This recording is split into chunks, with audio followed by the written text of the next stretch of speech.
police is what that stands for. You can figure out the expletive on your own.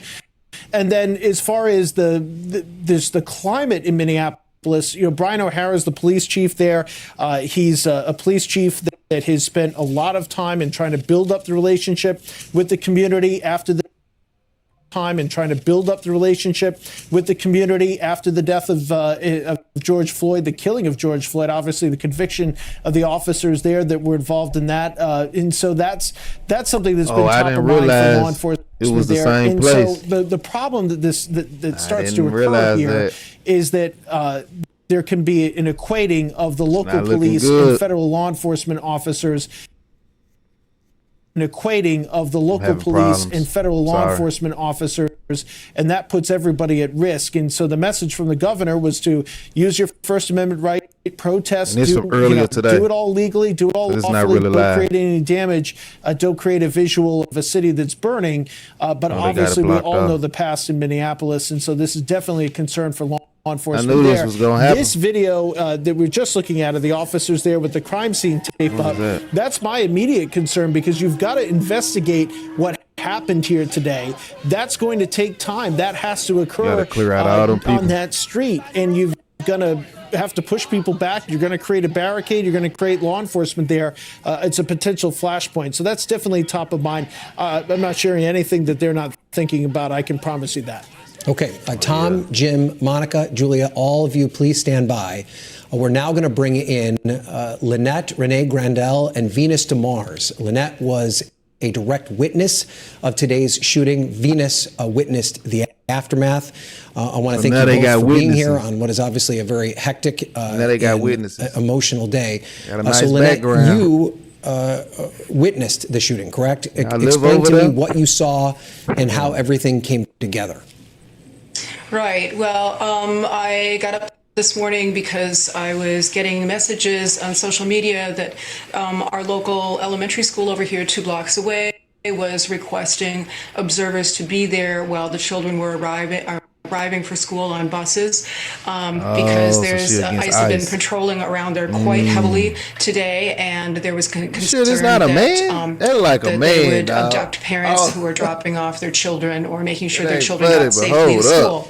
So that ended, and so it was about 9:30, and I walked actually on this intersection where you can see towards that intersection, and I was going to go home, and a guy in a car drove by me and another friend who were walking along there, and he said, "Oh, ICE is right there around the corner in the 3300 block of Portland Avenue." So I thought, oh, I better see what's happening there. I have my video with my phone camera. I should observe there and make sure everybody's okay. What you gonna do? I walked around the corner. What is this white lady gonna do? And there were a lot of ICE vehicles stopped in the middle of the street, not quite where you see it. Would be north to the right of what you're looking at right now. And I was also surprised there was one vehicle, and you're looking at it now, that was sort of askew in the lane. And I wasn't sure what was going on with that.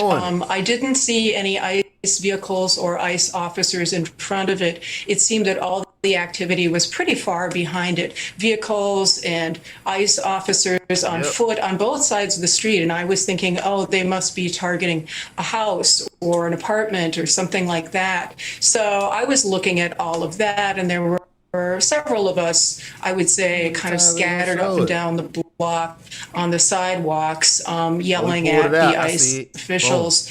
And then shortly after I passed this vehicle, I would say less than 60 seconds after I passed her, I heard these 3 pops, shot, shot, shot, pop, pop, pop, and I knew it was gunfire.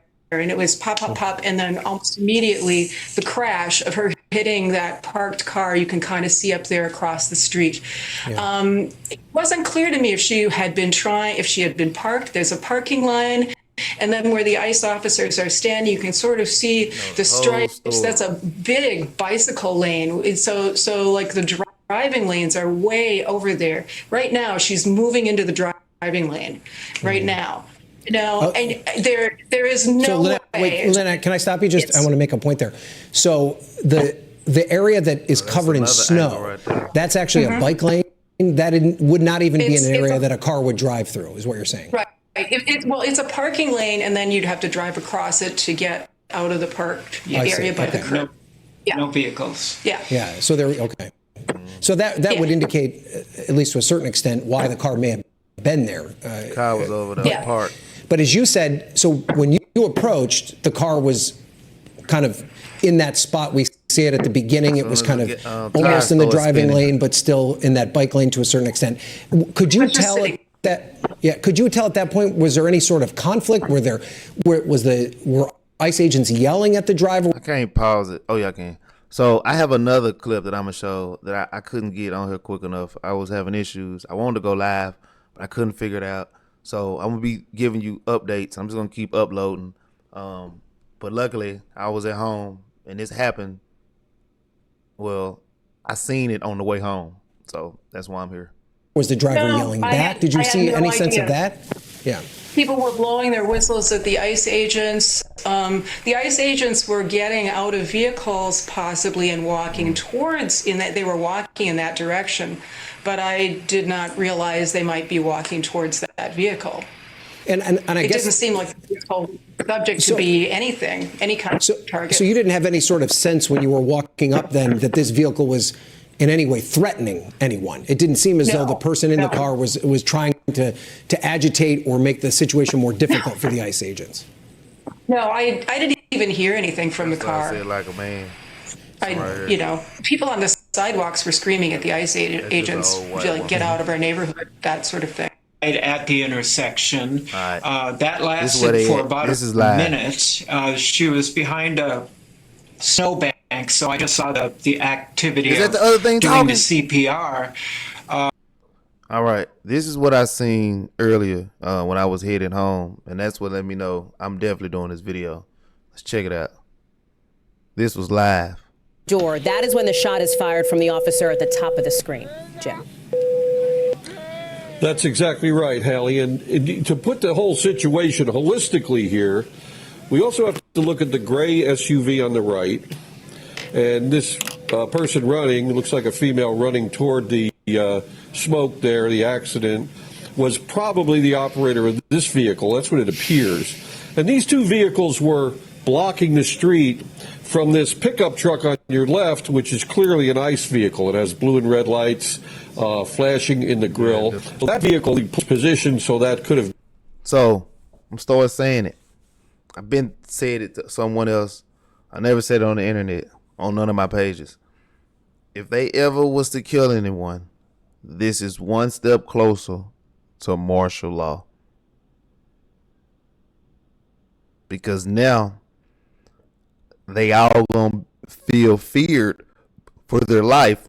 ICE agents in all the cities and states, wherever they need to go, they gonna be thinking somebody might try us now, cause we took out one of theirs, type thing. Cause you finna see there's so many people in the streets now, on that street, and there's more people on the way right now. People who don't even live there finna pop up and go up there right now. Because, for one, social media, they're trying to blow up. Number two, they're trying to make it worse. Them versus them. ICE versus the illegals or whoever. And three, they ain't got nothing to do. They got the demon on them.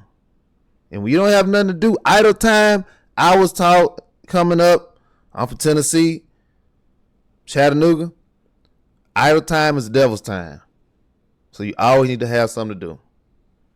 All right, back to it. I ain't trying to hold up. Been so, then he would have a justifiable use of deadly force.